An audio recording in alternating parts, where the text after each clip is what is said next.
মেয়েটির বাড়ির লোক ছেলেটিকে মারধর করে, এই অবধি ঠিক ছিল। সকালবেলা শুনে আমি তাদের বাড়িতে যাই, আমি ছেলেটাকে দেখে আসি, ব্যান্ডেজ করা অবস্থায় ছিল এবং বাড়ির লোক কান্নাকাটি করছিল। আমি বলেছিলাম যে ট্রিটমেন্টটা করতে হবে এবং সেই সঙ্গে একটা পুলিশে কমপ্লেন করা হবে। গায়ে হাত দেওয়াটা কারো হাতে আইন তোলার ক্ষমতা তো দেয়নি, তো তারা যথারীতি থানাতে কমপ্লেনও করেছিল। আজকে সকাল 10টার পর থেকে হঠাৎ করে কিছু ছেলে, জানি না যে কোনো প্ররোচনা থেকে অথবা কারো উস্কানি হতে পারে, বেশ কিছুজন মিলে মেয়েটির ভাইটিকে রাস্তা থেকে তুলে নিয়ে যায় এবং মারধর করা হয়।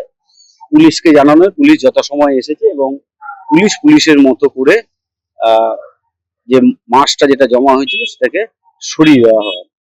তার কিছু মারধরের ঘটনা ঘটেছে এবং কিছু ভাঙচুরের ঘটনা ঘটেছে।